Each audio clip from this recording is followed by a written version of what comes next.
In this tutorial, I'm going to be showing you the fundamentals of Virtual DJ. The version that I'm using is Virtual DJ 7 Home Free.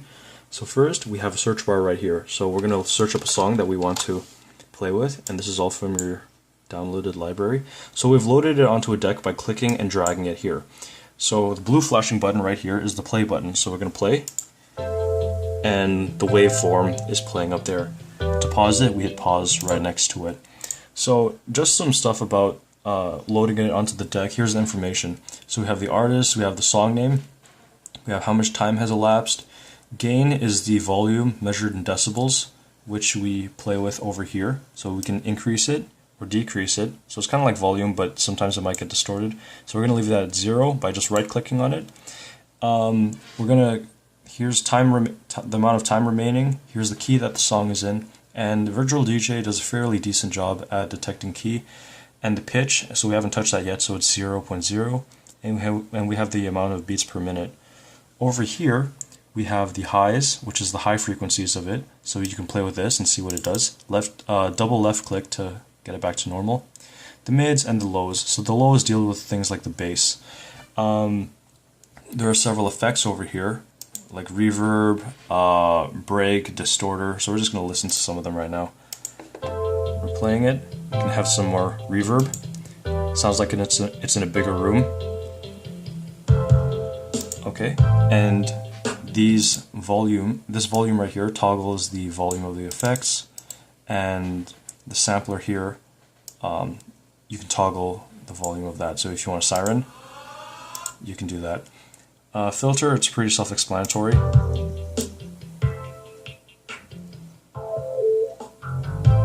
Okay. And the key, it changes up here. So here's the little knob for it. So if we want to shift it a semitone up,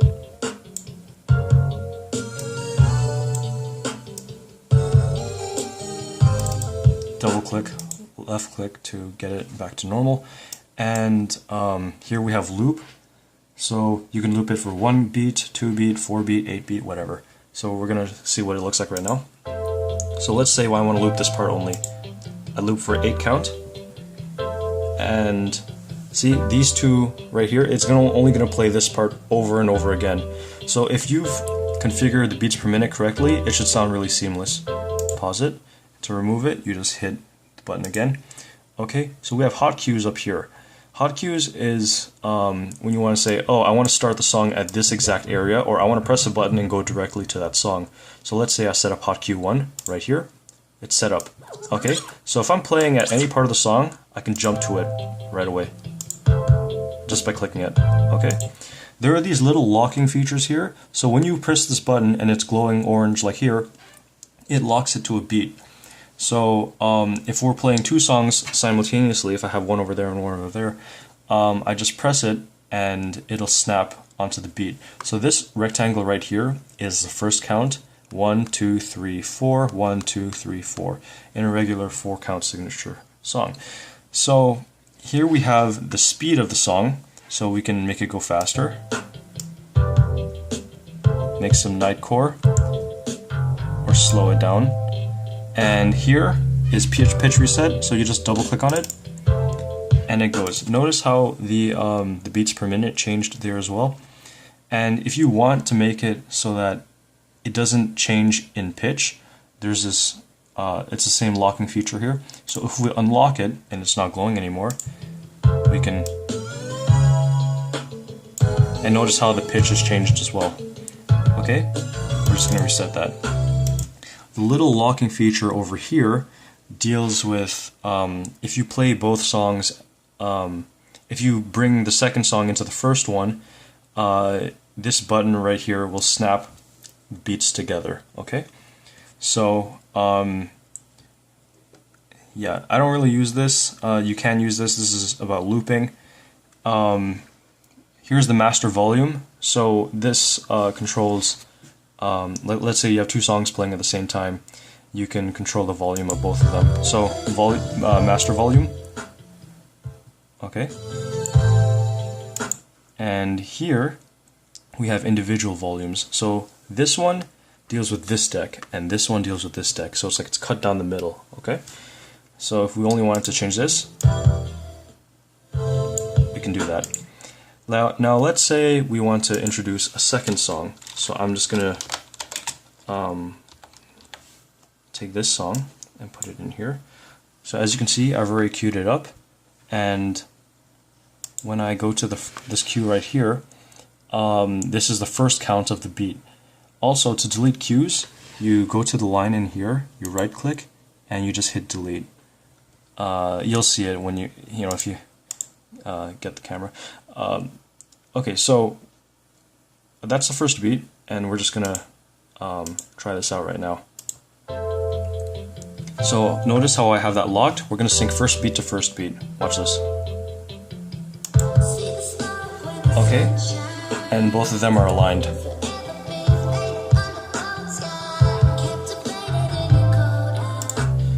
So the reason why I was able to start directly and cleanly on that first beat is because of this, because we locked it, as you might recall. And if we want to change the beats per minute, or let's say you have the, oh by the way, this is if you want to select the blue one, this is if you want to select the red one, okay? Or the one that's on deck 2. Let's say, okay, so these spikes are beats, okay? And we know that's the first beat, but if we want to change it, we can right click here, and this is not where you adjust the beats per minute of the second song and the first song. This is just the raw data of the song. So it's 140 beats per minute. There's this thing called phase, and that's what's actually shifting it over. So let's say your first beat started elsewhere, like let's say it started here. It's like, oh, that's the first beat, okay? And what we're gonna do is that we're just gonna reset it to the correct thing, like that.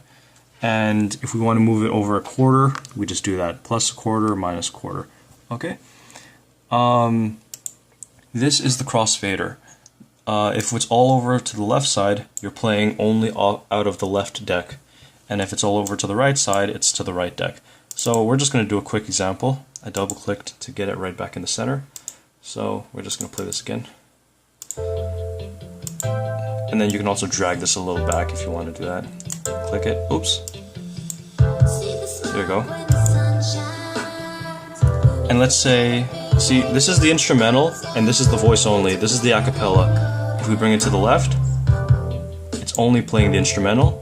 To the right, and that's to the right, only to the vocals, okay? Pause, pause.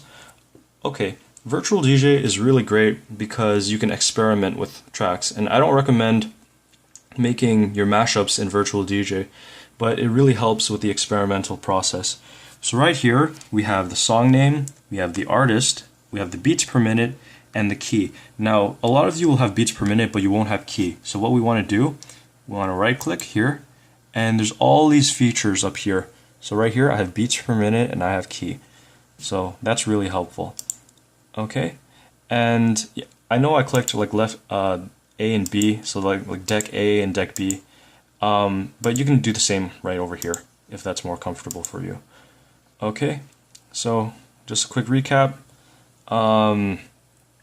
This changes the speed, and play with these locking mechanisms. Oh, I also forgot. This one, if you click on this right here and both songs are playing, if you move the speed of this one, it also changes the speed of it over here, okay? Like that. Generally, I like to key lock it, but the thing with Virtual DJ is that if you speed up or slow down songs that are key locked, they get a little choppy, so I don't always recommend Virtual DJ for this kind of stuff. You can even press the spacebar to hit play. And what else is there? You can configure it, and in this menu you got like skins and mappers, so you can even go to 4 decks, which is really exciting, but for this tutorial we're only going to use 2. So when we're using Virtual DJ, part of the experimental process for mashups is that, yeah, I try to look for songs that have a similar beats per minute, but if not, that doesn't really matter to me. But the key is very important. And if you right click on it, so see, you can see the key in a different way, and that'll help when you look at the camelot wheel and stuff like that for complementary keys. So yeah, also if you want to pull up all your songs at once in your search, you just hit space and then there's all your songs, which is great. And if you want to sort by beats per minute, you can sort it like that. If you want to sort by key, you can do that as well. So now I have all the songs that are in like 80 beats per minute and in this key right here, and it makes the experimental process really easy. So let's say I just do that, and I just like put songs in there, and I'm playing with it constantly. So this really helps to find combinations. Actually, this is a pretty good example right here. So we have Frosty the Snowman for some reason, 141.98 beats per minute. When Virtual DJ says that, that's kind of wrong. So what we're going to do, we're going to go to 141 and then change that to 142. Okay, and we want to make it so that the rectangles line up with the beats. So it's a little bit offset. So we're going to go to the phase bar, and we're just going to slide it over to make it proper, just like that. And then we can play it just fine. And I'm not going to play this because I know that there's a lot of copyright about it. Okay, so that concludes this tutorial. Virtual DJ is great for experimentation, and if you have any questions, leave a comment. Thanks. That concludes this tutorial. See ya.